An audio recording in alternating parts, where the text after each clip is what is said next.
Some hold music going. Ooh.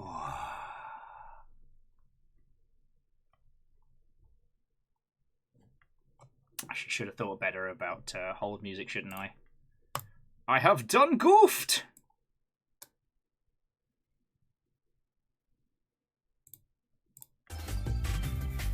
There we go.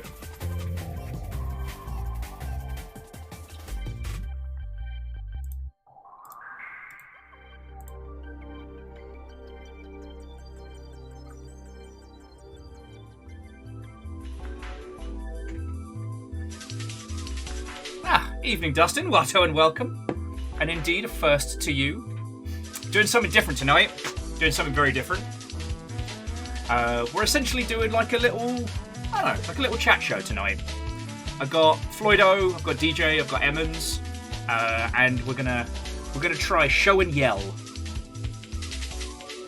So each of us has got one cool thing that we're gonna bring and we're gonna chat about for a little bit, and then flipping around. Phyllis Norchazini, good luck. Fight well. So, yeah. This will probably be a shout out to the VOD watchers more than anything else. And if this ends up being a thing that everybody enjoys and that we like doing, then we'll be doing it a bit more. So, yeah.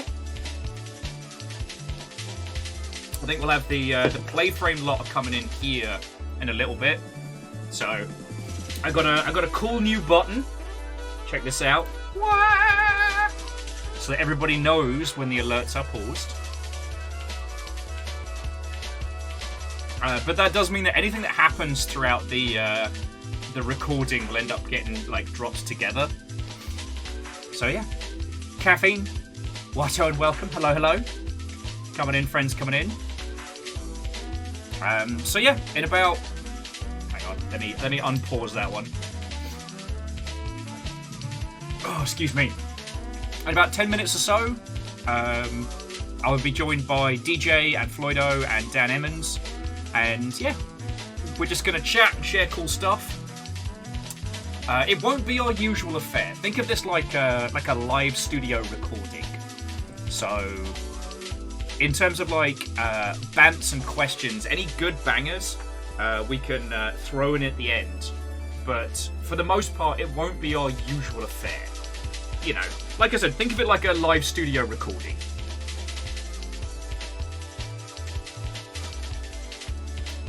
So if I'm not responding in my usual banterous manner, then you know why. So yeah.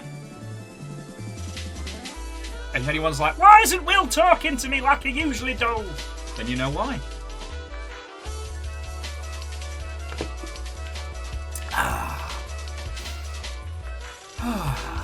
So yeah, how are you all doing, friends? I am currently working on about 8 things at once, but I am getting through it. I should have gotten gin for this caffeine, and I'm now severely regretting not getting gin. So I'm going to try this with sobriety. Well, we cool. Kakazi, Watto, and welcome. Hello, hello. No, I just, Geographic said they were kit bashing a Necron. Is it kit bashing? If it's miniatures, I thought it was still conversions. God, what was the terrible term they used in the Gundam show? I'm trying to remember now. No, jumped out of my head.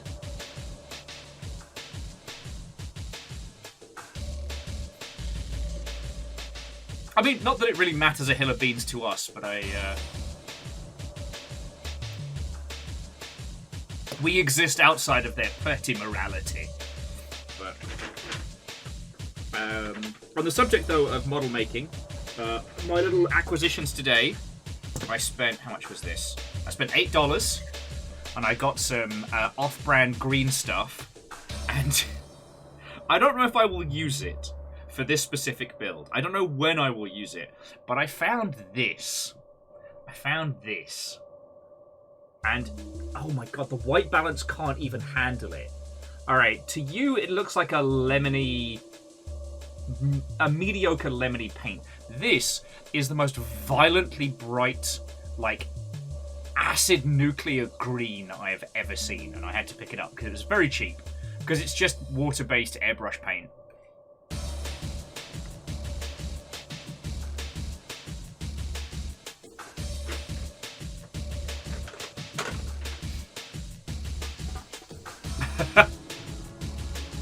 I see, Dustin, you're on the naming conversion, but we'll see how it goes this evening. We'll see how it goes. If tonight ends up being something that people enjoy watching and listening to, then I'll see about doing it more with the Dans. If it's not the case, then happens.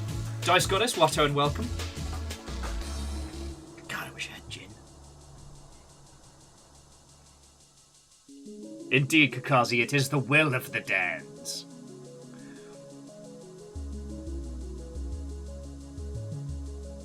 So yeah, I do not wish to call this a podcast, because one, that infers connotations that I absolutely detest, and two, no thank you, SETI.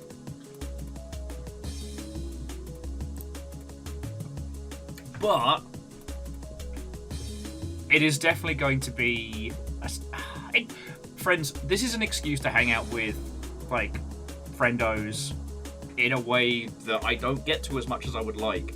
Hell, the reason why this came about was because Floyd, the Floydos are no longer in the Greater Seattle region, right? And in fairness, we didn't hang out as much as we should have, considering proximity. But you know, we would hang out every now and then. And earlier in the year, I kind of said to Dan, I was like, "Look, I miss just chatting and drinking with you. Do you want to just do like a digi drink and hang out?" And I was like, "Fuck yeah!" So we did. And during that, it was kind of like, man, it'd be cool to do this with like Emmons and Eagles and whatnot. And Legend. Viking 64 friendo. Thank you kindly. No, seriously, Legend. That is super kind of you, thank you. Okay, so we're going to be getting started in about 5 minutes or so. Floydo is probably going to bring the Playframe squad over this way. So, here's what you need to know about tonight. Alerts will be paused. When you see this sign, ring, the alerts will not be popping up. Please, please, please, if you wish to throw in bits or donations or what have you, please wait until after. Reactor online, sensors online, weapons online, all systems nominal. Well, numbers, I mean, you can do a hype train, Will be done. but I won't see it until after the thing is done. So, it's not like with phone streams in the ilk.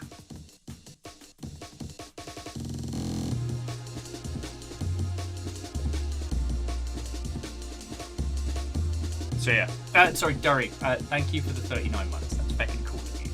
So the TLDR is tonight is basically just like a hangout and chat with Floydo, with DJ, and with Emmons. That's 3 Dans. I believe DJ is going to be streaming as well. I think, yeah, Floydo is going to bring the Playframe squad over here. So, yeah.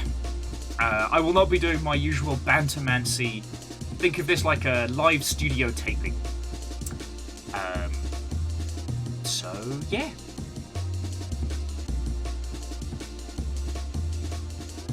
I'm trying to think if there's anything else I need to say before we get started.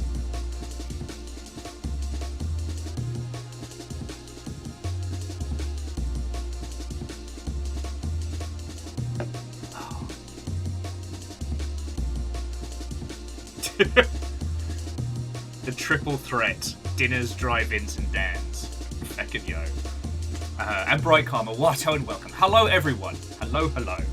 And Angel Kalina, I am really happy to hear that. Like, what a saga, but you did it.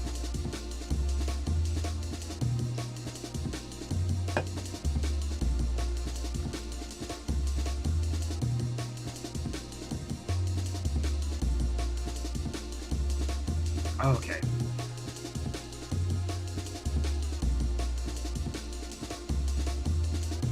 Oh, everything happens so much.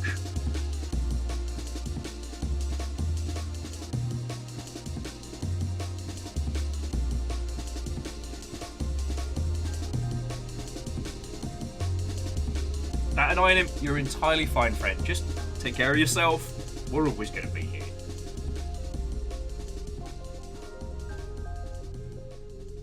Okay. Sorry, friends. I'm kind of, if I seem a little bit crazy and wide-eyed, I've been working on a lot of things simultaneously today, and everything happened so much. I was, and still am, woefully underprepared for this evening.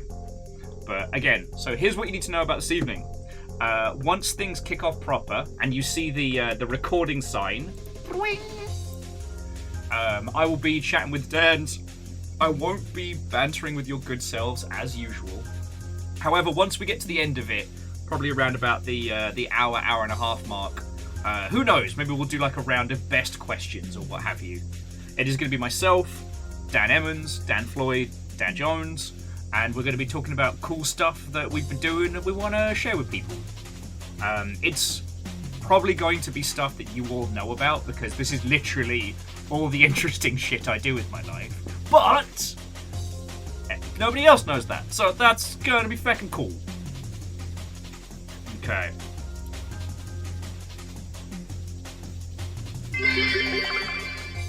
Life has been rough, but thank you for being here and providing a good distraction. At Lost Flowers, it's the least I can do, friend. It's the least I can do. And Lost Flowers, obviously, thank you for the 32 months. So yeah, once the paused alert sign comes up, I won't be checking out... okay, I won't be... God, sorry. You lot keep my dumb ass alive. The reason why I'm pausing alert is because I hate the idea that you would do something kind and I would miss it. Do you know what I mean? Be it like a live recording thing or what have you. So that's where I'm coming from. Okay. Vanderbeest's like, thank you for filling the pint glass. But yeah, I don't want you all to think that I'm being arrogant or precious. Whether or not this turns into something that's just a cool VOD or something that we do in the future, I don't know. But, well, yeah. We'll see how tonight goes. We'll see how much if you lot like it, if people want to watch the VOD of it or what have you. Sorry, I'm like a fucking broken record. God, I've gone through so much stuff today. And I've kind of shifted gears from like business, work business to like, hey! Alright, let's start getting this fucking going! Hello. Hello. Oh, Hello? okay. Alright, let me pause my emotional support 2000s menu music. It's been my thing this year. I don't even know what's going on. Yeah, I'd say, like, thank you for the raid, but it's more like, you know, thank you for bringing the parties together. Yeah, you bet. Absolutely. I find a fun irony in a longship being raided by anything, really. I mean, And that's like, isn't that how it goes? Is that like you raid, like the longship raids you raid the longship, and it's just like that's commerce, baby. it's a never-ending cycle. Yeah. So we're waiting on DJ. So I guess I can keep the music going for a little bit. And I don't know. We'll have to have the official trombone start. Is that on your soundboard, or do you have a real trombone? I will make that noise with my human people face.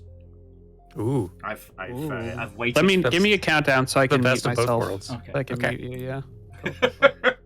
But yeah, no. Floydo, thank you for bringing you lot over. And to all of you who've just come over, hello. This will be the, what did we call it? The first test of Show and Yell. Yeah.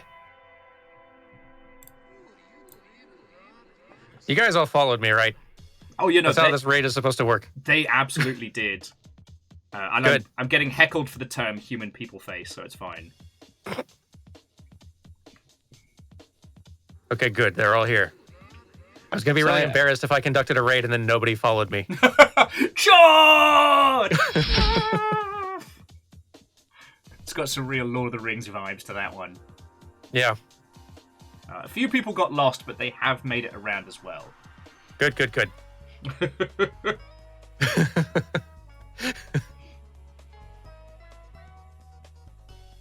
I was thinking about other names that we could do, and I figure if we like took one letter from each of our names, like the first letter from my name and the second letter from somebody else's name, we could come up with the podcast name. I think it's just called Dan.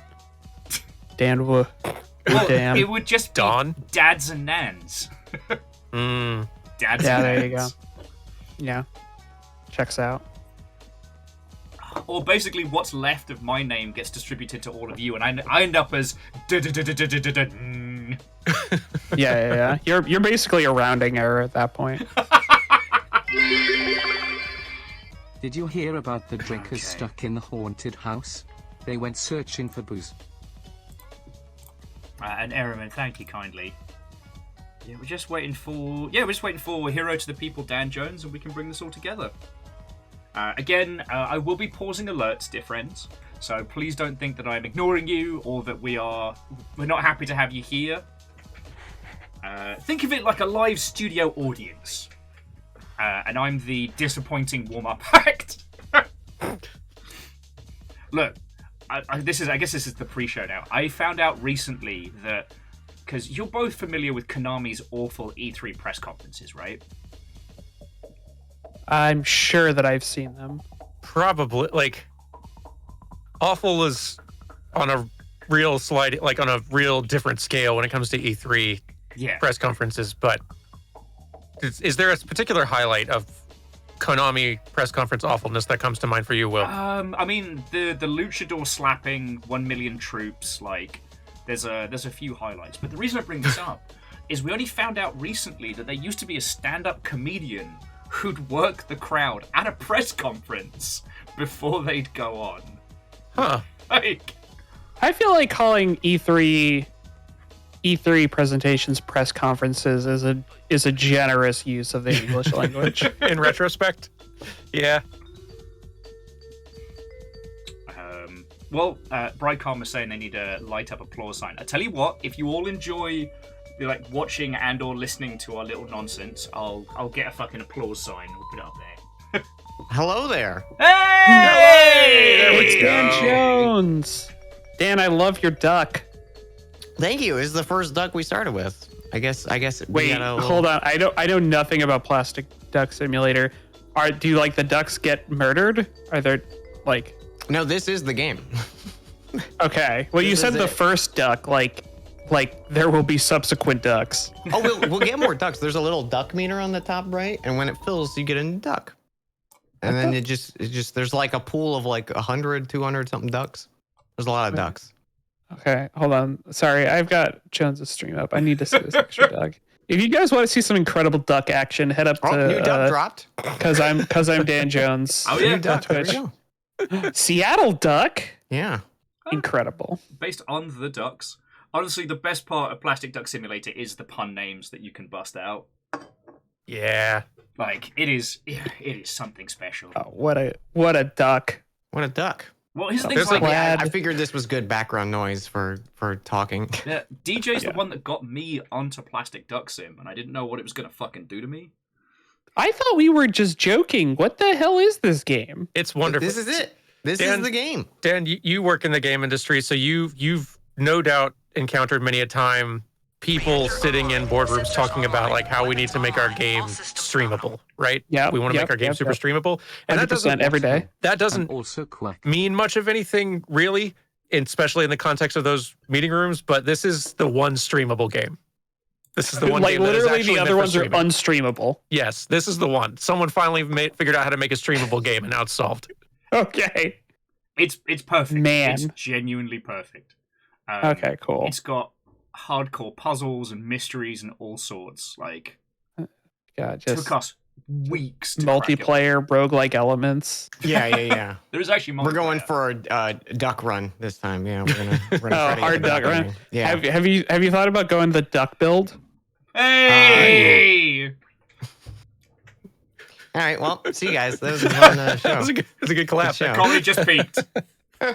Honestly, I think the emotional challenge mode would be to get through an entire playthrough without using a single duck pun. That's the challenge. That's the It's challenge. impossible. It can't be done.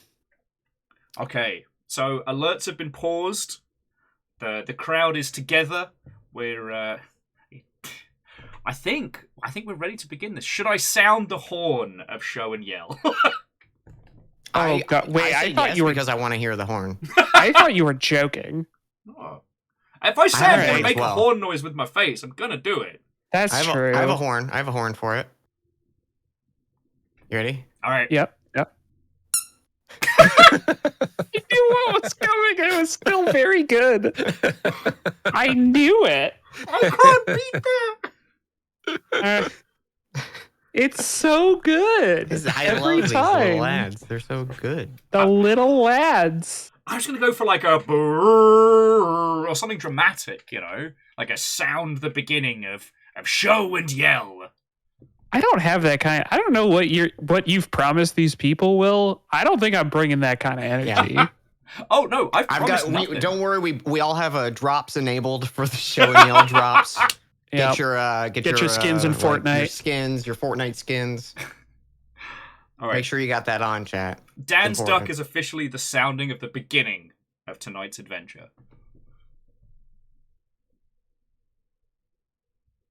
Well, that's it. That was the adventure. That's it. We're done. This Yeah, was good it. job, Okay, everybody. thank you. Thank you for coming. all right. Give us your horn, Will. Sound us off proper. Yeah. Okay. I bring the meeting of Show and Yell to start. How was that? Yay! Solid I liked 6 it. out of 10. I liked it. little low from Dan. Yeah, everyone else. I'm the Russian judge tonight. That's good though. This is giving us like room to grow. We can't start out at Yeah. 10. We started with duck bills, and that's rough to carry on from that. No, it's true. If we peak too early, then what do we do? Like, why would people ever come back? It's true. I've already seen the best version. Yeah. So for Floyd and Will, did you guys explain the premise of what we're going to be doing here today? Not at all. Okay. In strange, Right. broken words. But it would be a good excuse to give these lovely folks the premise. Do it up. Yeah, do it. Yeah, Will. Not oh, it. shit! Oh, God. Yeah, it's real. My finger is on my nose. Damn it, I didn't see I it. literally did it for real. I did it too. I just kind of instinctively did it as soon as Dan said not it. Yeah. See, I did the thumb on table. It's different culture. Different Oh, culture. that's- Right. yeah. Yeah. for- Yeah. Too bad you're in our country. Okay. Friends, play friends, miscreants, Vikings, and elsewhere. Welcome to our opening jaunt of Show and Yell. Born of a digital drunken evening between myself and Floydo. It is a wonderful excuse to share wonderful things that we have wonderfully done. And that's really the long and short of it. The vaguest of structures. Each of us will get roughly about 15 minutes to bring forward one awesome thing that we've either done or been really enjoying or what have you to share with the class. And we get to take turns between the four of us and, let nature take its course on the rest. That's like, friends, it's just a great excuse to hang out with these lovely Mother Hubbards, Pretty much, yeah. It's an excuse to hang out and like one service that every friend really provides their fellow friends is willingness to sit and listen while their friend rants for a pretty long time about something that they are extremely excited about and can't find someone to ramble to. So It's that is level what one we are all- friending, yeah. Yeah. So that It's is that what we're and then helping providing for them each move. other. Those are the two friend things. Yeah. Those are the two. And this is this one that we're doing tonight is the one that does not involve getting pizza for each other. Yeah. No. I'm also, I don't know if this is good or bad. I'm doing this sober this evening, so Oh, you messed up, my yeah, dude. Yeah. I done goofed. Done goofed. I have a coffee. Isn't your Oh. stream like mono drunk? Isn't that like how you do your job? The term is functioning alcoholism. Thank you. Oh, my apologies. Yeah, you're right. But you know is what? there a stereo drunk? Yes, but you have to have a drink in each hand. Oh. Oh, we call that double fisting in Connecticut. Oh my Edward, word! 40 hands. Oh, it's in the Hey. UK. That's Scrumpy Hands. What? I can't tell if you're being You did sarcastic or so not. delightful. I love this country. No, okay. I've been watching the Great British Bake Off, and they're all just like, "Oh, I'm super chuffed about this pie that I made." And it's like, what a delightful people. Shout out to everybody that tagged me on this very topic that was getting like burnt in the past by Floydo and Soraya on this one. Yeah. Wait, Soraya and I recorded that episode some time ago, but the like point stands. Will, you could tell me, in my country we call that blank, and make up any combination of weird, silly little words and syllables, and I would believe you, or at least I'd feel like you might be serious and you might not be, but there's a chance that's true.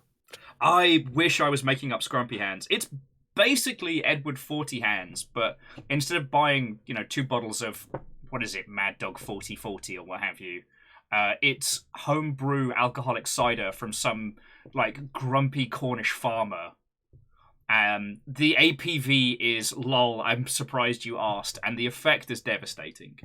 Scrumpy Hands. But it's the same premise. You kept Scrumpy in each hand, your hands are taped, and until you finish them both, you're not allowed to take the Scrumpy Hands off. Okay, so this is an important rule. If you finish one, can you take that one off? No. Or at least... See, okay, we had the same thing in my time in college, and we just called it Edward 40 Hands. Yeah, that's what we called it too. Yeah.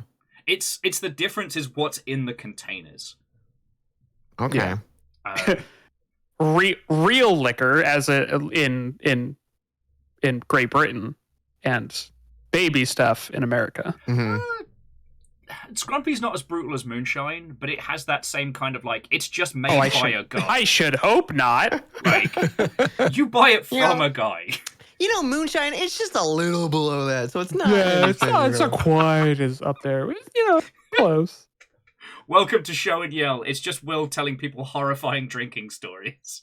No, that's just being your friend. That's literally that sums it up pretty much, actually. God, we could write a fucking book on that. I'm surprised you haven't. I keep saying I'm gonna. So, before I destroy this with tales of hobo tequila and strange nights, as I did the intro, that means I don't have to go first. 1, 2, 3, not it. So who is our first? Not it. all right. Floyd. I guess it's me. So which means I'll be bringing an odd energy, because I feel like most often we're going to come in here with games that we're way into to rant about and tell everybody about that everybody else needs to play. I feel like that's sort of the quintessential thing that we're all probably going to use this space for a lot of the time. But we should stress that's not required. You can come in here if there's anything that you are currently just sort of obsessed about, then by all means bring it. I feel like I need more spaces to make more people be aware of and watch my thing for this Show and Yell, which is Action Button. And I don't know how many people in this call are aware. I imagine at least one of you is well aware of Action Button.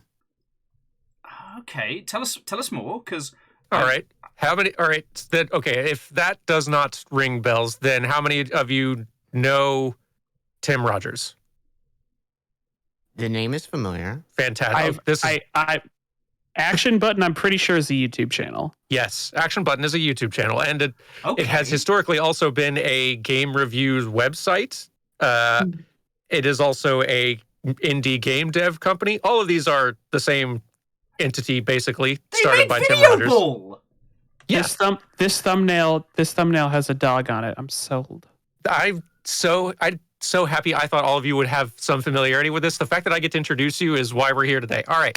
So, Action Button currently is a lot of different things, but it is a YouTube channel started by Tim Rogers. Tim Rogers is a fascinating entity who has been in almost every corner of games and game-adjacent industries in his time on Earth. He got started basically moving out to Japan to work at Sony, and worked at Sony for a good long stretch at Sony Japan.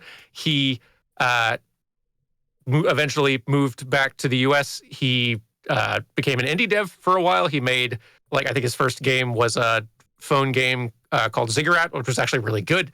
And he made Video Ball, and he's made various other things. He eventually shifted to like game journalism more because he'd been in like trying to grow as a designer. He'd been writing long form game reviews on his website, actionbutton.net, for a long time. And like, he's a very good writer.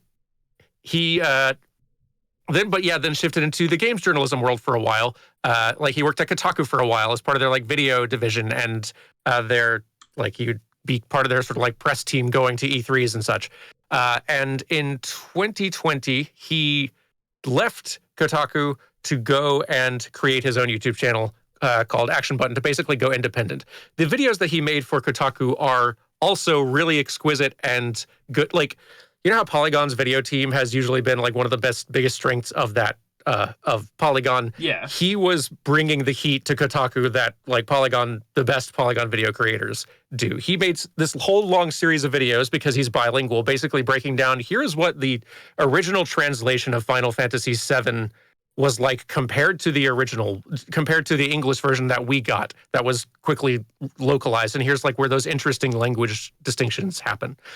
But what he does on Action Button, to bring it all back around, is he writes very, very long reviews and performs very, very long reviews of various games, speaking from his wealth of experience and knowledge, but also just digging in as deep as you can to the soul of those games and explaining them in as thoroughly as he can in a fascinating way. And my favorite reviews from Tim Rogers on Action Button are of two of the ones that he has written, and I keep saying written, but like two videos he has made about two games I had literally never heard of before clicking on that video.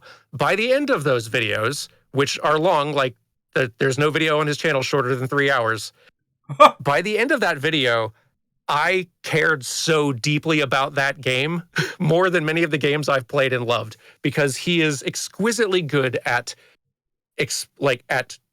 digging into and dissecting a game from every angle and getting at its core and soul and explaining it.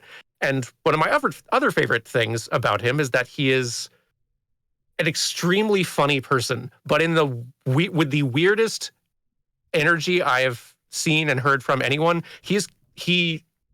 I wish I could remember the exact quote. He described the style of his writing and performance in these videos as he speaks with the affect of a 1900s presidential candidate giving a campaign speech. He is eloquent and very verbose with using. He writes into these weird, circular, strange ways. Like here's just a sentence that I think he just said off the cuff at one of his E3 video presentation things, interviewing someone. He said, "You come to me on the last night of Electronic 3 as I am on the precipice of rest." Like is how he opened it. This is just how he writes and talks, and he speaks with great gravitas and import while saying really ridiculous things, but also digging in deep to games and talking about like life and experiences. And his review of a Japanese game that never made it here in the States called Boku no Natsu by the end of it, he is telling long stories about his upbringing in Kansas with his family and memories and his experiences as somebody who has, it's not a photographic memory, but it's like a brain condition that does similar sort of things, that he can remember most of his life with perfect clarity. And he is just fascinating to listen to and will be making you laugh and might also make you cry, like with just with how deep and sincere and sometimes personal he goes, despite the weird way of writing things. I cannot recommend Action Button reviews enough. I know that it's a 3-hour video is a long thing for anybody, but it is. I think he might be one of the best writers of videos I have ever found on YouTube. I hope that I can one day write a video nearly as good as the writing he does in his. If you want to get the energy condensed of the Action Button review, Yeah. The way he signs off of his videos, and he's done this even since back in the days of Kotaku, and I love it with all my heart. He concludes every video by saying, "We hold these truths to be self-evident, that video games were created awesome. I may have been born stupid, however, I will not die hungry. Video games forever, Action Button." Amazing. And that makes me so happy. This person, please choose one of the 7 or 8 videos that Tim Rogers has made over on Action Button. They come out like once every 6 months to a year or 2.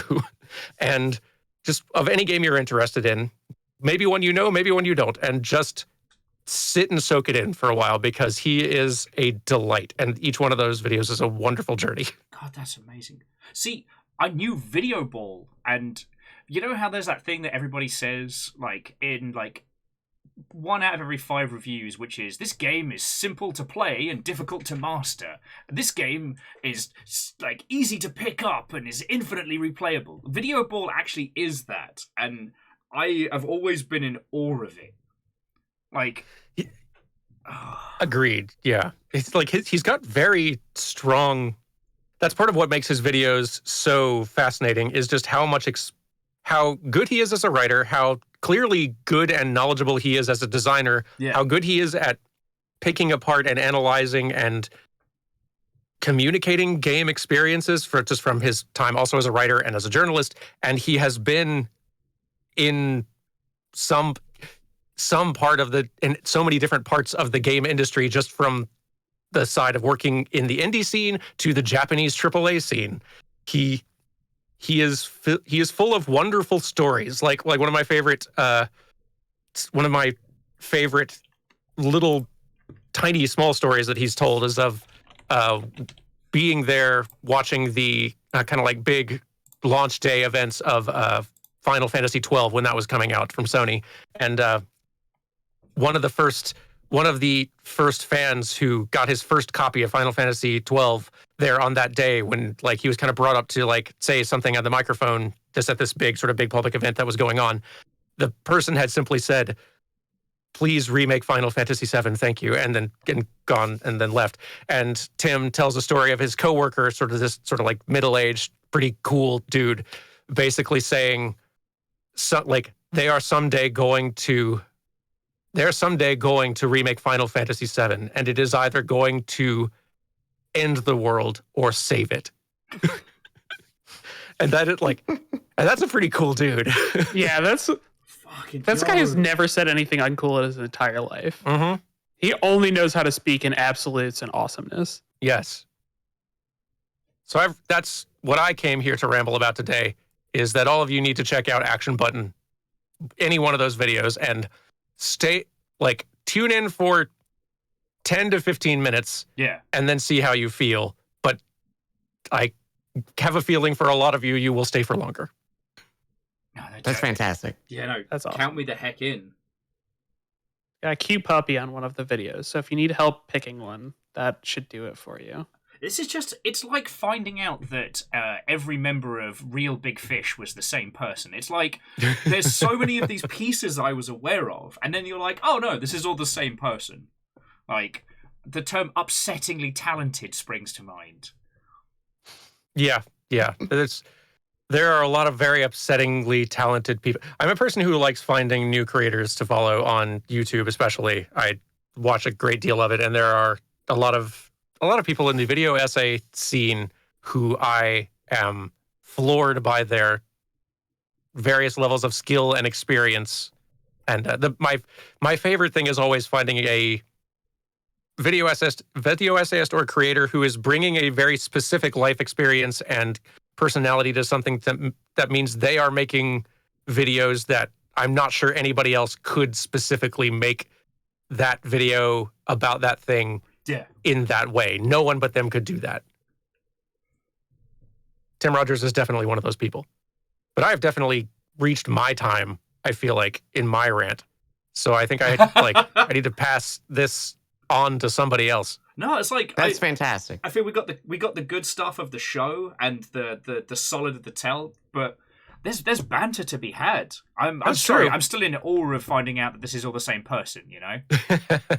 I'm still surprised that, like, given he's been in so many different parts of the industry at some point, and also just been making stuff on the internet for a while, I'm actually delighted I'm the only one who's familiar with him Yeah, in this call. and it must be like.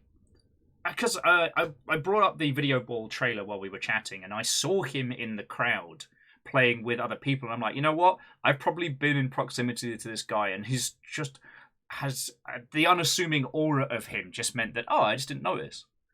Yeah, I've met him so briefly when we were at one of the PAXs when we were having some extra credits sort of like fan hangout dinner event type thing. I was like running to the bathroom real quick and passing by a booth in the restaurant where he was demoing video ball to just whoever wanted to try it out. And I just like stopped by in that really quick PAX way to say, hi, I love your writing stuff on the internet. Your stuff is great. And he'd asked if I'd wanted to try video ball out. And I said, I literally can't right now. I have to go. But and I feel bad about that. But You'll never get another chance. No, I never will. That was your one shot. That was it. You'll never get to play video ball again. Yeah, it's over. Eminem warned you if you had one shot. I feel like all of my new YouTube channels that I have interest in, or I'm told about, or follow, come directly from you, Dan. Because like, you usually when we lived in the same place, I would come over for recording, and then afterwards you would just put on something on YouTube, and Yep. I don't browse YouTube that much. Like I'll go on to like the few subscriptions I have, and that's kind of it. But basically every time it was just like, here's a new channel, go check this out. And then I'm like, okay, I'll add that. And then I binge through all of their content. So this is just another one for me to go through. That's how I found Monster Factory.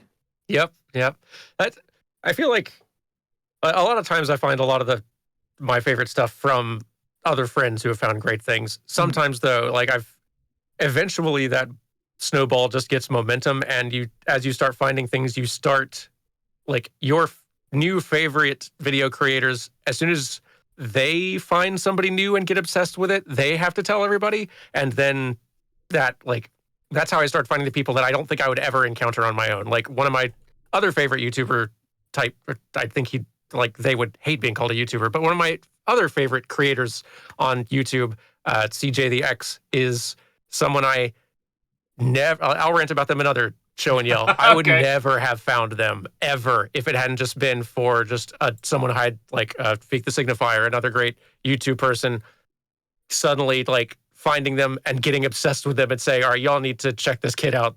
They have incredible energy. You're not to sound like I'm just like doing a bit, but one of the few creators I found that wasn't a recommendation from any Dan was Thor in High Heels. Who I now followed. Thank you for that recommendation. You're welcome. But because they did the soundtrack to Umurangi Generation, which is... I didn't know that. Yeah. And then I was like, oh, the person who works on a game I love, oh, they make tunes. Oh, that's cool. Let's check out their video. Oh, my word. Okay. The only other person that played Vampire Rain. You found him.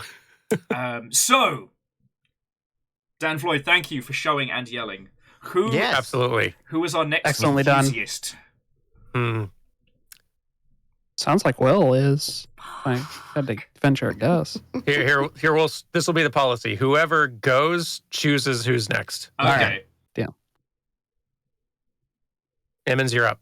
Ha-ha! You thought you had it. You thought you had it. Cross counter. I mean, just throw on.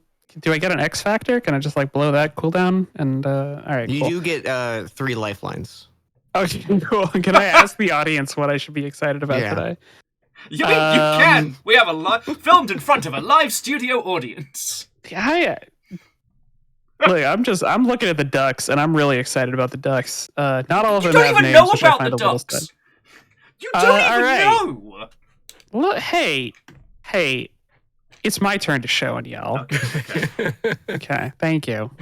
I'm gonna take everybody back to the good old year of 2003. Time travel. because that was the year that the Game Boy Advanced SP was released. Ooh. In both Japan and North America. Friends, let me tell you a little bit something about this system. This system, well, okay, we didn't really talk about this first. How do people feel about cursing? Fuck. Okay, cool. This system fucking owns. This system was $100 when it came out. It had one of the first, not the first, I did check this out, one of the first like front lit screens. But it did come out with a version later on that had a backlit screen. And it was like, it blew, hold on, 2003. So I would have been like 15 years old, 14, 15. It blew my 14 to 15-year-old mind. Like, I'm going to expand this into like talking about some of the Game Boy Advance games, which were just like banger after banger. But like, the Game Boy Advance SP was the first time that I ever like had a console that felt truly transformative in a way that even like the N64 I wasn't able to fully appreciate as a child, and I don't really understand. Like, there was something about like the N64, right? It's like the first big 3D console, and I had played like Star Fox and the SNES, and like the switch to 3D was very cool. But the Game Boy Advance SP was like the first system that I got that meaningfully fit into my life in a different way. Whereas like there was a thing, and you know, you have your Game Boy and you can play it in the car, but when the sun goes down you can't play your Game Boy anymore. But just like the backlight on this screen meaningfully changed gaming from like this thing that I could only do when the world allowed me to do it into something that was like, oh no, you could like, it's your time. You can do whatever you want, right? Like you could just play the game and it's totally fine. And like that was so wild to me. I remember I had the flame red Game Boy Advance SP, which I lost while playing laser tag, along with my copy of Advanced Wars 2, which I'm still bitter about, which you could tell because I remember it, you know, however long later, decades later. And it was like this, like to me, I would liken it to the transition from the Wii U to the Switch, where it's like, oh yeah, you have this mobile piece of your game, but realistically, you're still pretty constrained to like, no, this is actually going to change the way that people play games. Which I mean, I didn't really appreciate at the time, but was still like this, you know, it had a rechargeable battery. You didn't have to worry about swapping in AA's or AAA's or anything. It had like this form factor. You don't need a carrying case. You just fold it up and slip it in your pocket. It was wild at the time, and I remember getting it, and I remember just carrying it around with me everywhere. And that like the difference between like, because we would go on trips when I was younger, because my dad was a pilot, and we would always have to leave at like 4 a.m. and we would never be able to do anything when it's like super dark. And we would get out, and like once you get fall, like the sun goes down and it's super dark at like 5. But it just made so many of those like super long car rides bearable in a way that I like remember to this day, which was very like interesting to me. I like your Wii U to Switch upgrade comparison, because like I wouldn't have thought about it that way, but in retrospect, absolutely. Like it is an enormous escalation in like what a handheld can functionally be in your day-to-day life. Yeah. Also, much like the Wii U, totally underrated catalog of games that, when put on better hardware, like the Game Boy Advanced whole arc was just banger after banger, but the SP made it viable. Do you know what I mean? Yeah. Because I mean, it was like I'm trying to think of like like original Game Boy games that had a lot of the staying power that the advanced games didn't, but there weren't many, right? Like Pokemon kind of, but like yeah. A really good like Harvest Moon, Friends of Mineral Town was on the advanced. Final Fantasy Tactics Advanced, got Golden Sun, Metroid Zero Mission, every Mario World got a port onto that system. Advanced Wars, Four Swords, like it's some of the best Castlevanias. Yeah, Mother exactly. 3. Mother 3. Yeah. Nintendo. As a small aside, though, I am showing everybody the the tribal tattoo design, which was in the UK was firmly advertised at like Lads. If you ever get bored, look into like Nintendo SP marketing because it. Mario with the tribal tattoo. Yeah. Yeah, it was so many adverts around it. Yeah, it's a classic. Wow. It's so funny. There was also a lot of really good Game Boy Pocket ads. Mm-hmm. I don't remember any of the ads. I feel like. Well, that's a fun thing. It was definitely that like, hey, let's be mature in our advertising for this like Game Boy system. Yeah, I had a Nintendo Power, so they just had like whatever advertisements they wanted to pipe directly into my eye holes. This image is something I would expect to see from a hard drive tweet now. That's why, like, I saw it and I was like, you know what? I'd completely forgotten about it. It all came flooding back, you know.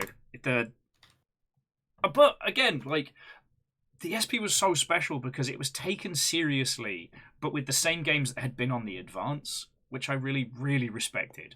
You know, I was a DMG1 kid, like classic Game Boy from. And the thing you were saying about like getting up early for family holidays, we used to drive to Scotland, and I refused to stop playing my Game Boy. So like timing stuff, so as the lamps of the highway would light up the screen. Mm-hmm. Yep. Like you'll unlock some core memories for me there. Yeah. No, it's like that weird, just like opening of the possibilities, was super. It I remember it to this day, and like there's so few things that I remember that clearly that were like very that like just clearly are special in that way. Yeah. And that handheld was at such a sweet spot for pixel art too. Like, yes, the only times I ever hear a handheld brought up in terms of like a pixel art aesthetic or style, it is only the GBA ever. Yep. It's like we're doing like 8-bit or 16-bit or maybe sort of like a PlayStation era like 32-bit or whatever, and then GBA style. Because boy, GBA pixel art games look so good. It's just the sweet spot, right? Like it's that perfect, like Game Boy is too low res. DS is in that weird uncanny valley. Yep. Yeah, it's like SNES, but with like enough restrictions where you could do it today on an indie game. I had an SP at one point, and I probably played a couple of games on it. I feel like that was just before the time when I was really starting to pay attention to more of the games coming out. Like, I feel like I kind of missed the window to really be way into the GBA as much as I would be now. Like, if now me was encountering it. Mm-hmm. Yeah, Game Boy Advance was like a perfect storm of me and my brother were able to like. It was like the Pokemon came out on the original Game Boy and was like, hey, you guys could do like 2 versions of every game, and like people will buy both of them.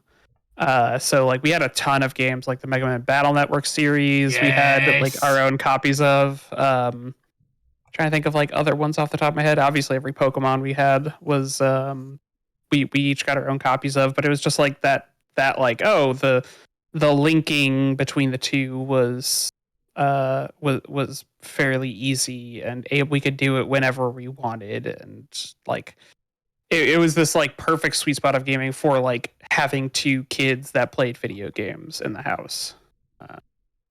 Also, way more viable for doing 4 swords as well, in my humble opinion. Yes. Yeah, I remember many Final Fantasy Crystal Chronicles on the GameCube with my SP. Man, sad that the remake wasn't good. Yeah. Bummer. See, I was just starting to get involved in just like the lightest snifter of like games industry stuff, and we're all going to the pub after work, which I probably shouldn't have gone to because I was way too young, but that's another story. One guy was like, hey, do you want to just play some Advance Wars? And it caused a shift in my brain chemistry because it was all downhill from there. And I was neck and Stella playing Advance Wars. No. I woke up in a cold sweat in an alleyway playing Advance Wars. It was just that it was out with the pub. The pub is where grown-ups go to hang out with, and these people make video games, and they're playing Advance Wars on this like one of the flame red SPs and passing it round. Did they get it at a laser tag place? They did mention something about like Son of karate chopping a It's all child at connected. laser tag. God damn it! I knew it. Lost at laser tag. That is an extremely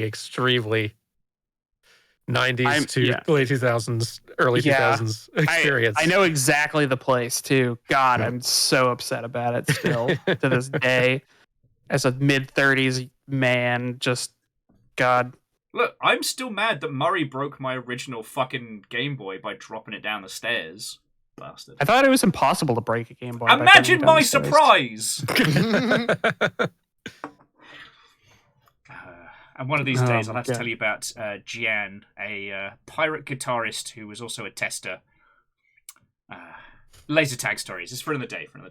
Yeah. But no. Somebody else can bring laser tag at some point. That can be the thing.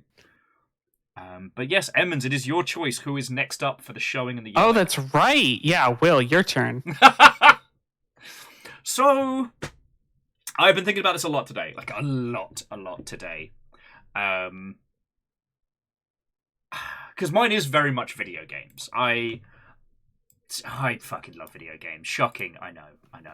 And right now, there's been just too many to be enthused about. So I was tempted to bring Buy Me Some Soup, a satirical puzzle game about trying to buy a can of soup for your friend in like Windows 95 era internet. It contains a parody of The Return of the Obra Dinn. I was like, no.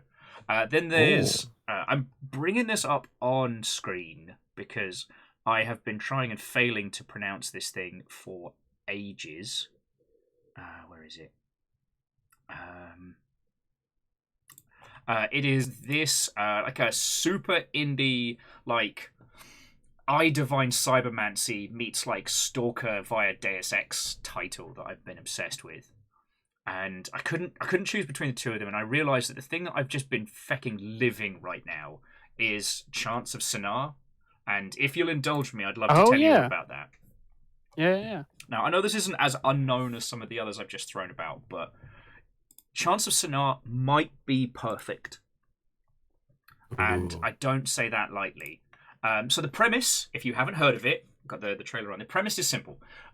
You have arrived at a reworking of the Tower of Babel, and you do not speak any of the multitude of languages spoken by the varying groups in this tower. So through puzzle solving and context clues, you must decipher this language and learn the construction and usage of it as you climb this tower. But, God. So if you played Heaven's Vault, you're probably familiar with the whole concept of like trying to translate an alien language as a form of like puzzle game. And again, if you haven't played Heaven's Vault, you deserve it. It's fucking incredible. This one, there's multiple languages, and the languages change dependent on like almost the castes, and it's fucking brilliant. So as you enter the tower, you're surrounded by what are called the devout, people who worship this mystical force at the top of the tower, but they are stopped by the warrior caste. So the beginning is kind of like learning the interaction between these two castes and deciphering the language. Now, the first one you encounter is a very simplistic pictographical language with cute things like there's no concept of plural in the first language you encounter. If you encounter the same denotion twice, that means multiple. So you don't have like a field. You have plant twice that denotes crops, and plants inside a box denotes a garden, right? But then as you make it up towards the warrior caste, the sense of self is removed entirely from their very, very aggressive language. Like, the warrior caste have no concept of you or I. It is your denotion, your station, and that is it. There is not even a hint of individualism, because their whole caste is all about duty. You aren't a person. You are a warrior, and you are in service of duty. and their language reflects that.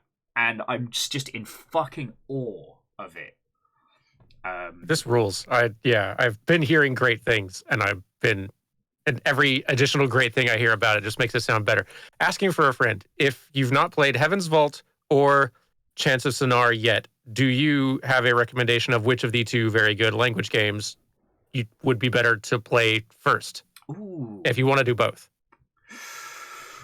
They both stand alone, but I would say that Heaven's Vault's probably the better starting point, because like Heaven's Vault is a story first and foremost, very evocative of like Treasure Planet. Mm-hmm. It's you and your robot trying to not only decipher this ancient language, but solve a mystery that may or may not save your career. And like between sites, you literally skim across solar currents, and you travel from like ancient dig site to ancient dig site. And Heaven's Vault is an interesting one because, similar to like the old Telltale, whilst the story has kind of key beats, the minutia changes, so it'll always be your story going through it. I'm excited for both now. Yeah. I just out of all the games that I've kind of been like scratching and dabbling with, like this is the one I've just been chomping at the bit to go back to, because it's just, and when I say it's perfect, I mean like there isn't a pixel out of place. The art style is all like, it's all shaders. It's all shaders. But it's done, hang on, I can show you here. It's just done beautifully. You know, you can tell what floor you're on by like the color palette and the architecture of it. You know, the area of the Devout it's the entryway, right? So it's a bit broken, it's a bit run down, but there's greenery and gardens and things like that. When you hit the Warrior Cast area, everything is utilitarian, like straight lines, brutalist architecture, and then combined with this like cold, almost metallic teal, and then threatening reds, like. There's so much done with so little. It's so good. It's so good. And I'm like tomorrow's Halloween, right? And I'm like, oh God, you're right. Yeah. Mm-hmm. So Does everybody have candy to give to the trick-or-treaters? Yes. Okay, good. I've lived in apartments so long. I don't. That's like Yeah, I'm buying candy for me, and I've come to accept that. We've got a little Wean that lives in the block, so I've got to make sure that if he gets to do his like little trick or treat stuff, we've got to make sure we've got goodies for him. And turns out you're not supposed to give kids edibles. Who knew? So I'm gonna actually buy candy. They never tell you that at the store. They don't. Weird. Like, they should have it on the bag. If it looks That's like. True. God, yeah. You know what? This one's, I guess, for Show and Yell. Like, I hope this captures your interest, but, you know, I realize there's now only so much I can say about it. Now I'm thinking, like, because I don't want to go too hard. It does. It sounds like one of those Obra Dinn Outer Wilds type ones where, like, to say too much is to give some of it away. Yes. And yeah, and I think the only reason that I'm not all the more enthused by like your pitch of it is the fact that I was already at like 9 out of 10 enthusiasm, like from what I've heard. Yeah. So like if this is the first I'd been hearing of it from you, like I'm extremely psyched to play this game. Yeah, I am also. I've been meaning to play it, and this has just moved it up the docket of. Yeah.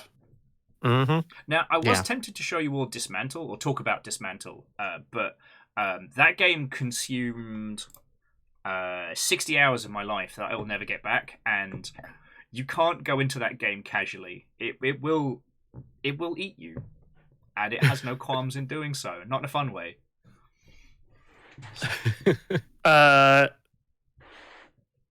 Yeah. Wait. Yeah, that's a sentence I left you with. I'm gonna let you go. I'm gonna let you cook. Have fun. Are Live you your sure? truth. Are you sure? Can I have a side dish on my Show and Yell? Absolutely I think- not. Oh yeah. Oh yeah. Go for it. All right, fine. I feel like at the end we should all do a lightning round of what are we playing right now. You have 2 minutes. That's a good idea. I like that. Okay. But yeah, go for it, Will. All right. This is my side dish. This is my poutine to go with your meal. So this is Dismantle.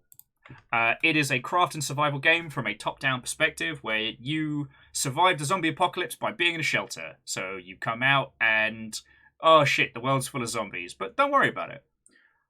Hate to see it. Yeah. Nothing about this in its current state makes, is anything that would surprise you, right? The hook is that everything in the world can be dismantled. So when you start out, you can break down a chair, or, you can pull down some vines and then use the raw materials to construct, better tools and stuff like that. And that continues to the point where you're like breaking down cars and buildings. The satisfaction of mining from a lot of those like voxel style craft and survival games is weaponized perfectly. And it consumed me. It consumed me for 60 hours. And honestly, I think any other year of video games, I would still be there. Still be there. A lot of competition this year. Yeah, I think Corinne played this actually, and she really enjoyed it. Okay, so that was my side dish. The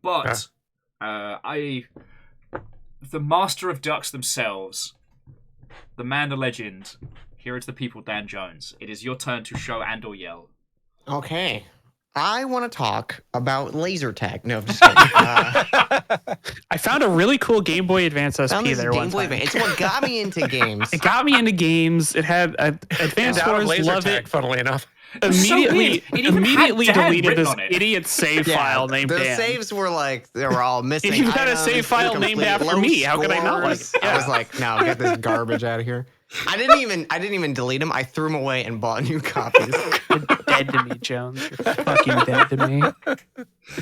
Absolutely dead to me. So speaking of games that have absorbed 60 plus hours, and games that are maybe still in a demo early access state and not even a full release, I'm going to talk about this game called Voices of the Void. My chat already knows well about it because I've been playing it. I probably sunk like maybe 80 hours into it, and it's version what is it 0.63. So still well in development. The premise of it is it was inspired by the a game called Signal Simulator, which is very much of the SETI, searching for extraterrestrial intelligence, of like searching outer space for signals and audio, and then processing it to see if there's life out there, speaking of life out there, oh my God, I'm getting a UFO as we speak. Oh my God. Wow, that was great timing. Yeah. God, what an incredible duck drop. They heard me. Yeah, you're going to have to name that duck after. I think that one is a computer mouse, actually, of the future. So the premise of the game is very simple. You basically are a scientist in Switzerland, and you are put on this facility, which is like a big plot of land with these 24 massive satellite dishes. And you have a primary base which you operate and maintain all of these. And the daily loop of events that you do is you find a signal that's actually something in outer space. You'll get a lot of dead signals that are just not anything, or they're too weak kind of thing. So you have to find a good signal. Once you find it, you adjust the polarity and frequency of the satellite to process the data. And then you have to kind of just wait for your computer to download and actually lock onto this signal, so you can get a read of, is it an asteroid? Is it a planet? Is it something unknown? Is it a black hole? And you can upgrade your computer over time, but you start very slow. You basically start your signal okay, I'm locked into a signal. I've got my two frequencies locked into the best possible data I can get. And then it's maybe 5 minutes IRL time before that signal is done downloading. So it's okay, let me go about and do my other, daily objectives, which the employers, who basically only communicate with you through an email, they send you out to get a certain number of signals on a day. You get these little hard drives that you can put the signals you download on. And then you also have these satellites that sometimes the servers in the satellites go down, so you have to go repair it. And then sometimes you just need to go out there and copy like a hash code that the signal or the satellite will copy depending on like its position, its current position. So it's kind of just busy work. It's just busy work, and that's what the game kind of starts at. It is a horror game. It's like horror adjacent. I feel like I would never describe it as a horror game, but it has been the scariest experience I've had, I think, in gaming, period. Whoa. It's such a slow burn that when things start to actually like happen, it feels like genuinely like there's no cheap jump scares or anything.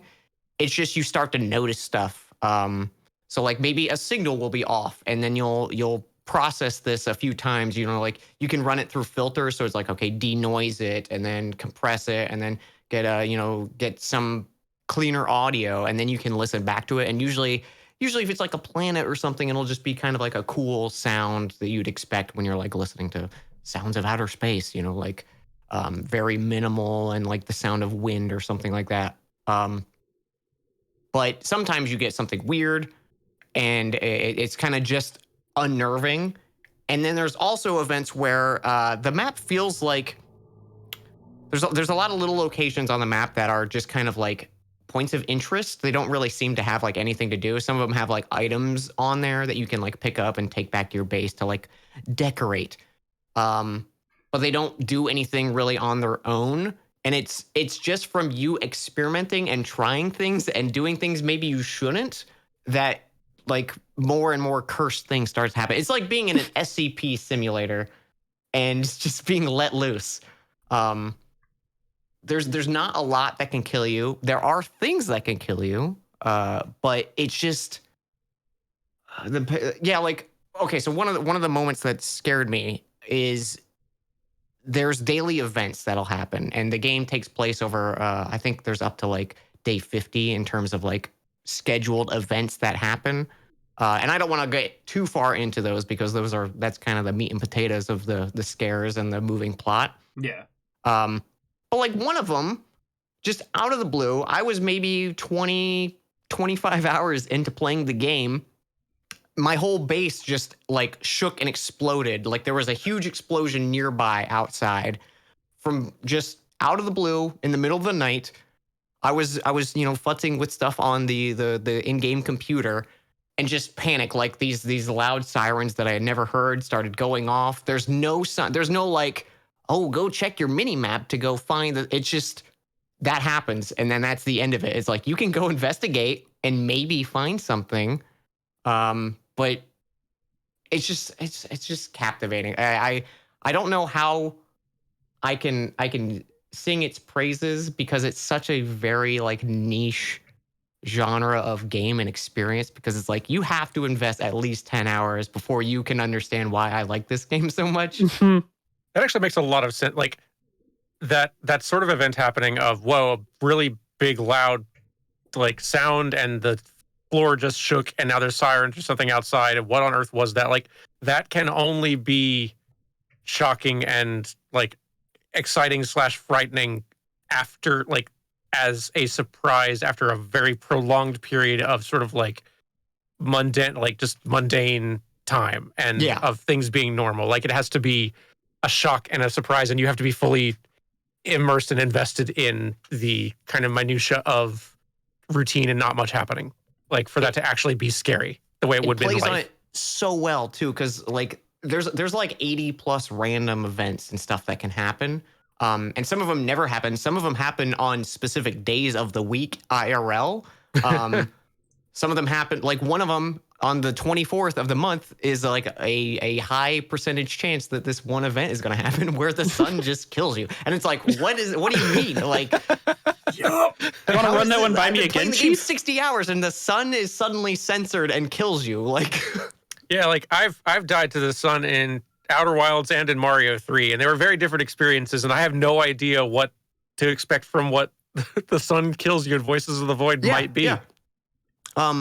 But it's just it's really good. There's even like events of like the like at 3:33 a.m. is supposed to be like the fabled like like spooky time. I think like in Animal Crossing there was a moment where at 3:33 you could turn on the TV and it would be like an alien broadcast of like a little alien guy in a UFO. There's been like other games that reference it as well, but like there's specific events that only can happen if you do them exactly at 3:33 in game, and there's like a full day night cycle, but just like faster pace, so it's not like a full day. But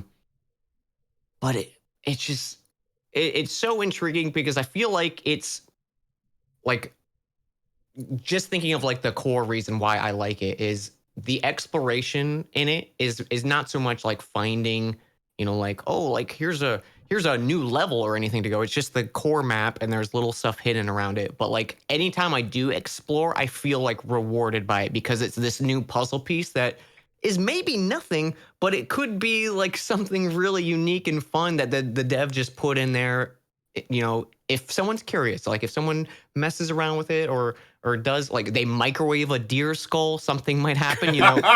That's the kind of shit that's all about this game. And you can try that in real life too. Something might happen. If you microwave a deer skull long enough, it will catch fire and summon a Wendigo. Okay, so that's going to happen. Turning this into a cooking channel. But yeah, I've sunk. It's still early access. You can get it on itch.io. It's free. You obviously you can pay the creator whatever you'd want. But it's just I'm thoroughly obsessed with it, and it's a fun kind of like when you play Minecraft and it's Zen and you realize you've just been like mining for like 2 hours and you haven't done anything else. Processing the signals kind of feels like that to me. It's just you're like oh I haven't done anything in 3 hours have gone by, and I'm staring at a computer like.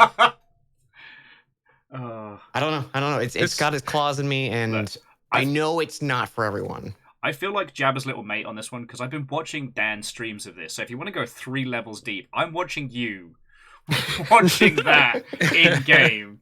But yeah. I honestly, it's so good. Like at one point after the aforementioned explosion, I didn't want to stop watching, but I had to do stuff around the house. So I got Dan on my phone, and I'm just tottering around and making sure I'm like placing it up while I'm doing the laundry and like trying to do the dishes and stuff. There's something so special about Voices of the Void that once this hits like the Steam audience, it's gonna be everywhere. I feel like it's gonna be massive because it just is genuinely really fun and interesting to play. I do feel bad for so like the game was heavily inspired by a game on Steam called Signal Simulator. I believe the devs have like stopped working on it at this point. But if you go into the comments, it feels harsh, but at like the same time, I'm like, I am grateful for it because it led to this. But everyone's like, the best thing about this game is that we have Voices of the Void, and it's like, oh no, like that hurts. I understand where they're coming from because I guess there was a lot of like promises maybe, and they never happened. But it's such a neat idea, and I'm glad to see it like getting this love. Like it definitely feels like a little like pet project. And speaking of like being a pet project, this game has inspired me enough where I'm like, I want to make a game because like this unique concept that is not like, I feel like you can't market a game like this really well. Like it just doesn't appeal to the general audiences, but it feels like so perfect for me. And I'm like, I want to make a game like that where I know I'll like it, but it might be such like a niche little thing. So I actually like got myself to like download Godot and start futzing around with making a game dev stuff, which is the first time a game has ever like pushed me to that extent. So I'm thankful for that too. We got another one, boys. We got another one. We got him. And that rules. And like one of the things I've told friends in chat is like I put in like a base, FPS control, and I had some nice FOV adjustment when you were sprinting and you could crouch and you could jump and do all this stuff. I put in objects you could pick up, and I broke everything. Like nothing works. It's over. I was like, this is the game dev experience, I guess. Yeah. Yeah, that's step 4. Yeah, let me. Yeah, it's actually in most tutorials. I'm surprised they didn't mention it. Yeah, this is the part where you break everything. Tears are not optional. Actually, it'll fix itself after you cry. Yes. Which some guys don't. Cry in front of someone else while trying to show them, and it will immediately work perfectly. No doubt. No doubt. Yeah, I'll take a look at your code later, and I don't know how to fix it, but it will fix itself once you put like somebody else in front of your computer. What do you mean it wasn't working? It's working fine, right? Yeah. God, it's just 100%. What's so fascinating about Voice of the Void is that it makes sense, like in conversation, right? It makes sense when you see it, but it would never make a lick of sense in any kind of pitch meeting. Like, so all right, so you're telling me that this person's going to spend 5 hours looking at radio data inside a game, and then maybe something will happen. Like, yeah, absolutely. The Microsoft's not funding that one, but like, at least from like watching Dan play it, there's enough to keep you faffing around and engaged. Like, it's not just looking at like 8 CCTV cameras waiting for something to happen. Also, they do have an in-game YouTube player, which was genius. Oh yeah. There's a TV and a radio you can buy in games. There's also a 3D printer you can buy in game. It's just really expensive, and you can import models and print them in game. So like my buddy Barry has like a little barvatar, a little avatar he's made for his stream, and someone did video of printing a little Barry avatar in game and then putting him in the microwave, and it was like, this is the funniest thing ever. But that's just like a big core of the game too, is like how much you want out of it. Like, you can, if you want to have fun, you can have fun in the game. But if you're like, I'm looking for my objectives and doing quests, like, the game is not going to appeal to you, because it's just like, do stuff if you want, and you'll get rewarded by interesting moments, or just silly things like, there's this little robot you can get that'll like fix things for you, and it follows you really closely and is like one of the only things that like actively chases you, usually just to stand by you and wait for your next command. But like, I put a TV attached to him and put on like there's like a Smile Ghost indie game of like that generic horror where it's like a PNG chases you, you know? And it plays this little theme, and I just put that on the TV and let this robot chase me, and it was like, I'm having so much fun. This is just me like fucking around with it. There's no reason to do this, but I'm having a good time with it. That's incredible. I feel like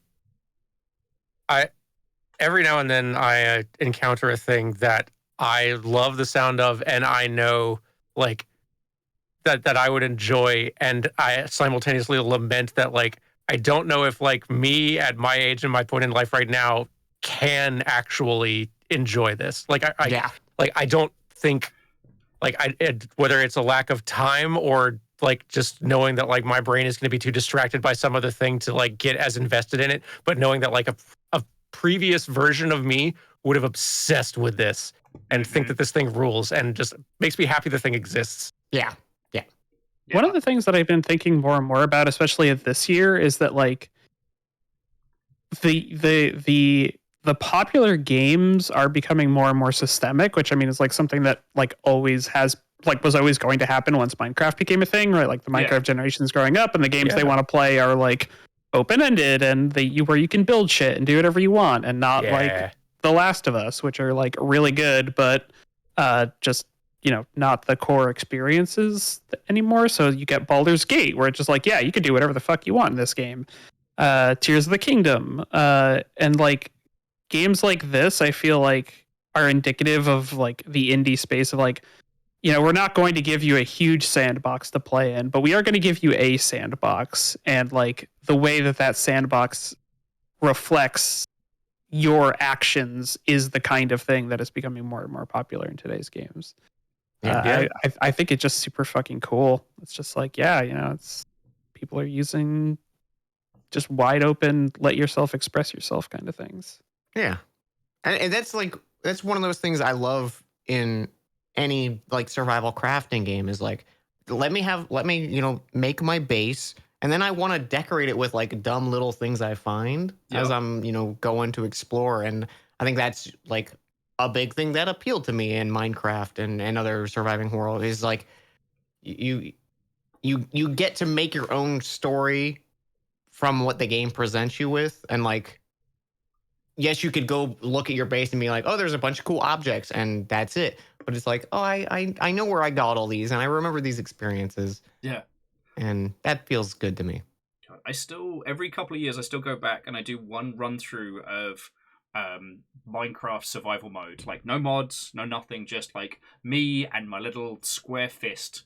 And it's interesting to see, like, each run through what priorities change. Like, one year I became obsessed with building this, like, jutting dwarven fortress that, like, spiked out from a cliff, and like this amalgamation of the like natural landscape and this like utilitarian battle fortress.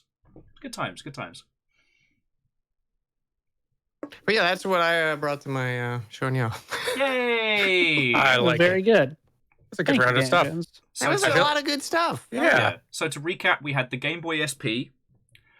We had God, what a good entry that was. Heck yeah. We had the YouTube channel Action Button. We had the indie game Voices of the Void, and the other indie game Chants of Sonar. Pretty good round. That's a good lineup. Now, did you want to do a quick fire of what are you actually playing? Yeah, lightning round. Everybody, you have 2 minutes or less. God. All right, I'll go. Golden Sun Lost Ages, which is the sequel to Golden Sun. For my birthday, I got myself a Game Boy Advance SP. This is why it was on my mind. And so I've been playing Game Boy Advance games. The sequel to Golden Sun, which was a pretty good JRPG for the Game Boy Advance, is like one of those Pokemon Silver moments, which blew my fucking mind as a kid, where they're like, oh yeah, you had a really fun Pokemon adventure, didn't you? By the way, here's an entire another world. And it kind of does that where it's like, yeah, we're going to do the sequel to this game, but by the way, your characters from the first game, and also your data can transfer over with like a 6-page password, and then also you can explore the entire continent again. So you That like rules. get a ship and you can go back to all the places from the first game, and it's nuts. Golden Sun, The Lost Age, whips ass. That's my awesome. time. All right, mine is I'm finally getting in a little extra, like in addition to just whatever I'm playing through on PlayFrame or whatever, I'm getting in a little bit of extra time to finally sit down and try to get through Armored Core 6 properly and having a grand old time. It's great. It's very good. I've gotten to Baltius and taken a few cracks at it and gotten it down to like 25% healthy a few times. I think I just need to go back in with some more parts that are actually ready for that fight. But yeah, another game's rad. God, I'm kind of nerd to play Armored Core 6. I am excited to get far enough in that I can like hear more about your adventures in it, Will and Jones and others, just without like spoilers or whatever else, and hear about your favorite builds and such. God, the fact that there is even a story good enough to warrant not spoiling makes me happy. Yeah, it's been real cool. It's been a fun thing to have just as my own gaming time thing to chip away at. I have been very boring in my actual what I am playing downtime, but like, you know, I'm stream wise I get to play a lot of stuff, so I've been indulging of the Blando Calrissian. I have been doing the new content for Cyberpunk, and it feels like a whole new much better game, doesn't it? I dipped into that too. It is definitely feel like it's not like it's without bugs at all, but it does definitely feel like, okay, we got us a solid CDPR game here now. Yeah, it feels like the open world Shadowrun game I always wanted now. Like, it's not perfect, there's loads wrong with it, and there's loads I change, but like, I have started again from scratch, and I am having such a good time with it. I've been I got a new PC, and I have to catch up on gaming speed run. So I have also dipped into Cyberpunk finally. I'm enjoying that. Finally playing the Doom 2016, and I'm going to play Eternal after that. Yeah.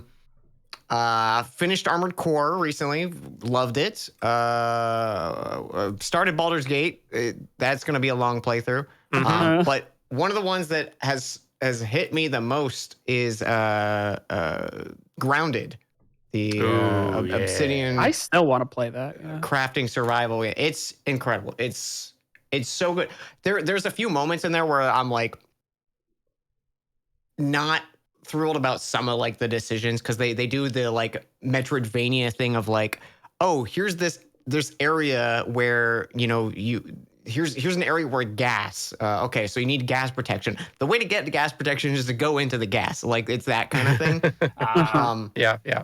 Which that's a little frustrating at times, but the game is just like it's so dense and there's so much fun stuff. Like the base building is fantastic. There's so many little like fun things to do in the game. It's a way bigger game than I thought. I thought it was going to be like, okay, like 20, 30 hours. I think I'm like 40 hours in and I still haven't even explored like half of the backyard. As soon as I started seeing the story beats on your run through, I kind of tapped out because I was like, this looks like it's going to be Subnautica for tiny bug people. I need this in my life.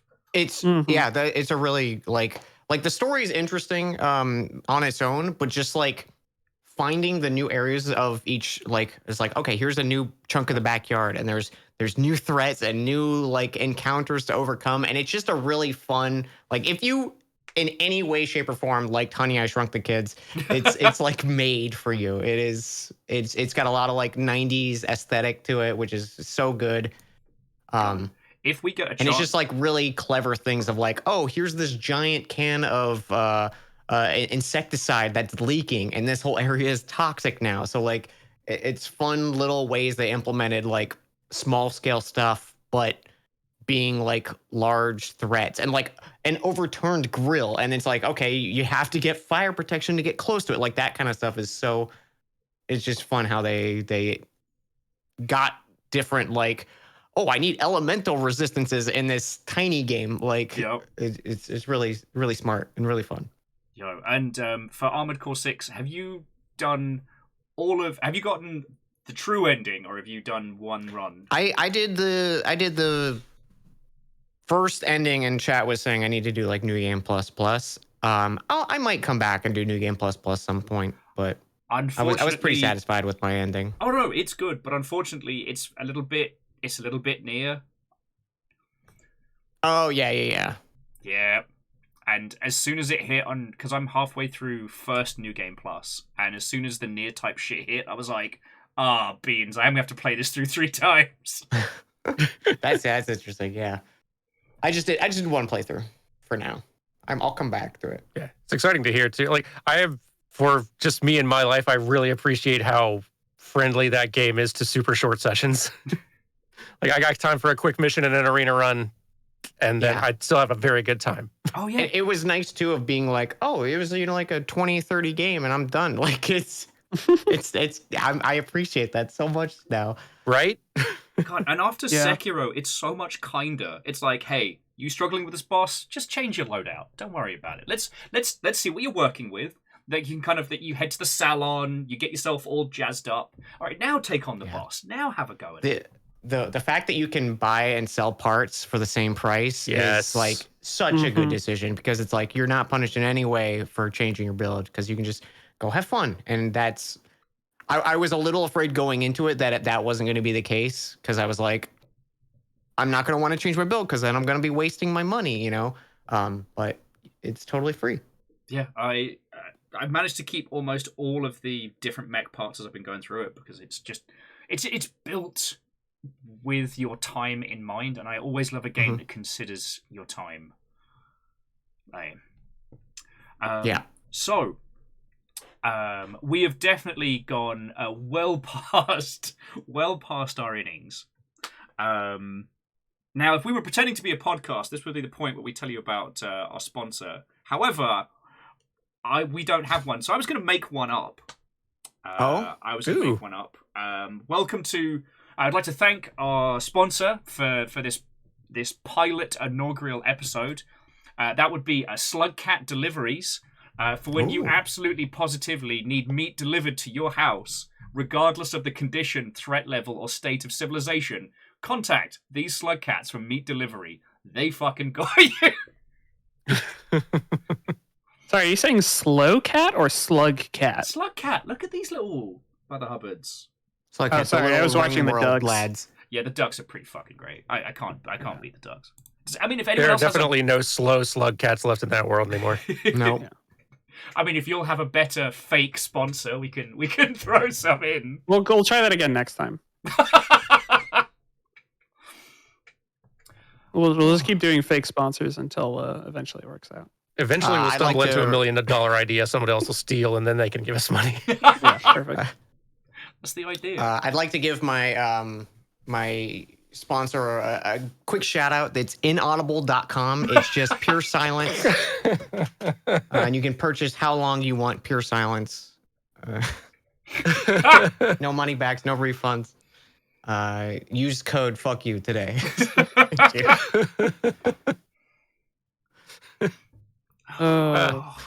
Thank you all for gathering. This was a good old so time. good. This was Yeah, a, thank this you was a guys great very much for time. hanging out.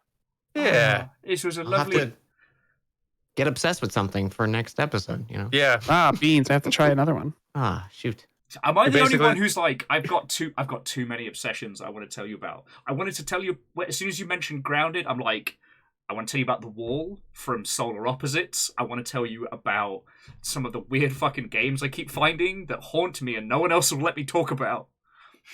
I got crazy. It's I feel like that in the original just hangout, Will, where you and I came up with this, that is like, it was the fact that every time I chat with you, you have 5 new weird games that I, a person who is actively trying to pay attention to new releases, have never heard of. And they're all fascinating and weird. And you're like, who else do you have to, but chat and us to like tell about these bizarre experiences? Divulge your you go secrets. have? So yeah, like this, like, I hope that Show and Yell serves as an outlet for a bit of that at least. hell yeah. And to all of you who have been either listening on VODs or watching this mischief unfurl live, I hope you've all had a bloody good time.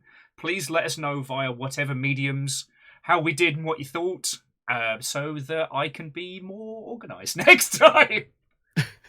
Yeah. And hey, you Yeah. know what? We have multiple Discords. There's a Longship, there's a Dan Jones Discord, there's a Play Friend Discord. Share some of the stuff maybe you've been And obsessed Emmons is with. also here. And I'm here too. Hello. Emmons, make a server, okay?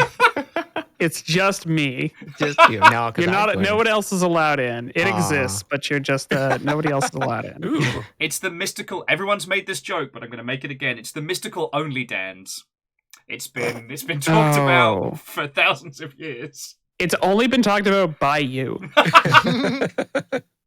Like you say, everybody makes that joke, but literally, it's just you.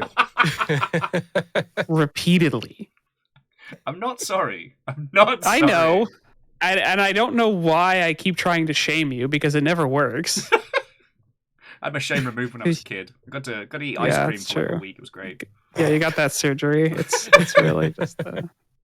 I'd say it's a shame, but really it isn't. Anybody else you want to thank? Just thanks to you all for coming together. Like, yeah. I really hope we get to do this again, yo. I've definitely Yeah. had fun tonight. I have as well. It Hell was yeah. a delight. Sounds good. All Okay. right. I gotta go say Take thank it you easy, to a whole bunch friends. of lovely people. Sounds good. Yeah. I gotta go get food. I'm hungry. Go get, Yeah, go get please some don't- food. All right. Have a good night, everybody. Good night, Bye. everyone. Bye, Bye, chat. buds. Okay, so hello.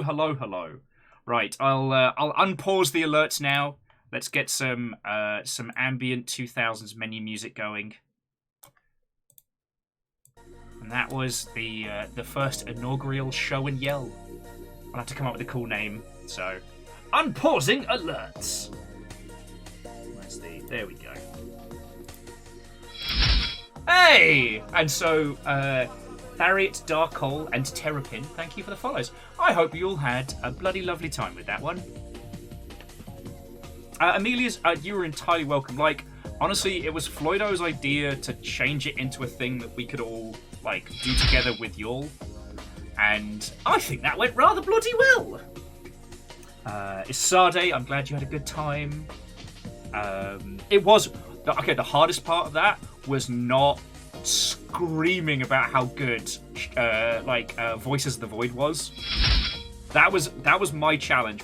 It wasn't the showing, it was the not yelling.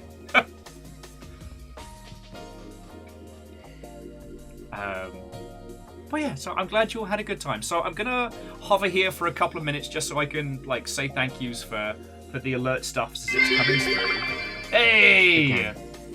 Oh well. Then we shall do it again, Legend. We shall.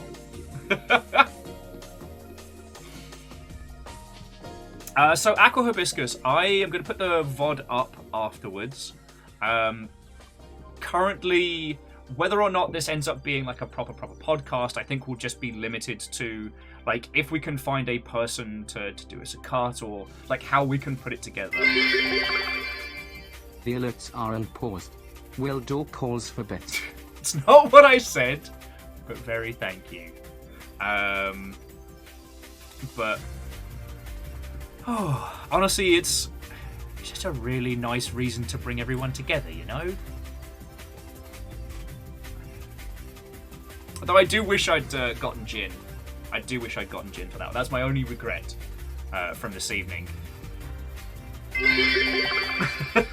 The non-podcast, featuring Slug Cats and Sir Calcium Bonio, with supporting cast including a US gamer turnip. Will. Oh, God. I'm sorry. Bacon and Fearless and everybody, thank you for the bits. Just Bacon, reading that just made me realize this year's year in review is going to be fucking wild. 2023 has been like 8 years long, and there are so many stories. Like, the whole US gamer turnip thing, that was this year! That was this year! No big deal. Oh, bleeding Nora. But yeah, so, so Aqua Hibiscus, the VOD will definitely be up I on hope Will and my the best setup. Dams will reunite soon. Me too, Immortal End, me too. Like, I love chatting with those lads. But I have the feeling that DJ will probably put the VOD up from their side as well, so, like, wherever you consume your Dan-flavoured content, this should be available. Show and yell. God. Yes, I believe at last mark Lily was best Dan. Although I don't know if there's been a Battle of the Dan since. Right. So, whilst we are getting ready to close up shop, just as an FYI to you all, so for this week, the schedule will be going up in a second. Tomorrow we're going to be finishing My Friendly Neighborhood because it's Halloween. There's a possibility we might do something spoopy in the evenings, but we'll see how that goes. Wednesday we'll be continuing with Chants of Sonar, and I don't know if we'll be finishing it that or if I'll get brutalized by the pseudo-Arabic style language, if that'll just destroy me, because it could. Thursday Armored Core, Friday Sea of Thieves, and then I don't know what Saturday's going to be, so that's why I still need to finish the schedule on that one, but watch this space. If any of you would like to paint fancy Gundams for the Gundam contest, you have 25 days, under a month, 25 days. And I have a bunch of stuff, so I should probably start doing that this evening. Right. Friends, I think that's it. Like, I will roll credits in just a second so I can say proper thank yous, but yeah, as I said, I hope you all had a really, really good time. I hope you really enjoyed that, because I know I did. And yeah.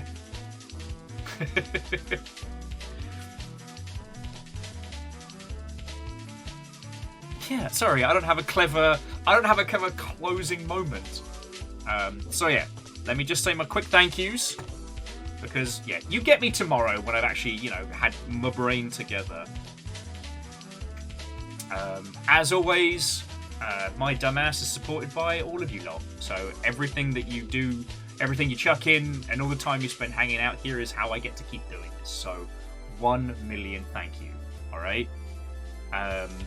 To Terrapin, Darkhole, Tharet, Division 10, and Tired Artist, thank you kindly for the follows. I hope we get to chat and hang out. To Durry Quill, Lost Flowers, and Gilmar Greyjoy, for long sub sprees, good at math, thank you all. And to Legend, Ereman, Fearless, Bacon, Immortal End, Vanderbeast, Naru Hoodie, you through Bitten, and that's how I fucking live. So, all of you, thank you. Your mods this evening was a full trifecta of Caffeine, Lizzie T. Power, and Rhymes with Moose, and we could not have done it without Playframe Plus bringing in the squad together. Also, thank you to all the Dans. Hero to the People Dan Jones, or Cos I'm Dan Jones here on Twitch. Dan Floyd, or Playframe Plus as you just saw. And Dan Emmons, who doesn't have a Twitch channel. Don't know what's up with that.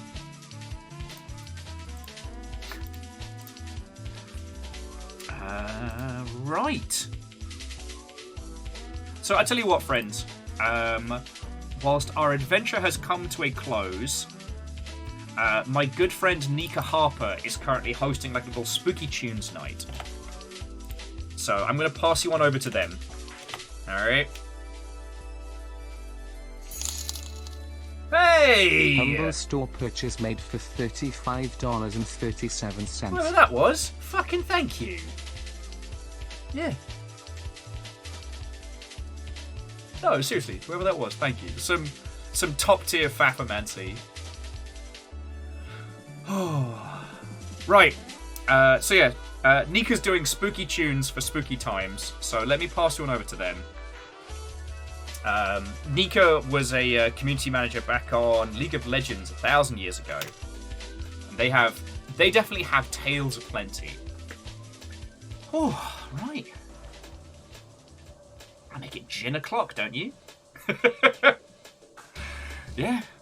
And tomorrow, like I said, we've got My Friendly Neighborhood, which we'll be finishing, hopefully. Mainly because I need to. I'm not saying My Friendly Neighborhood is the greatest horror title that I've ever played and that it consumes my intellect, but there's something about it that I need to finish that game so I never have to look at those fucking puppets again.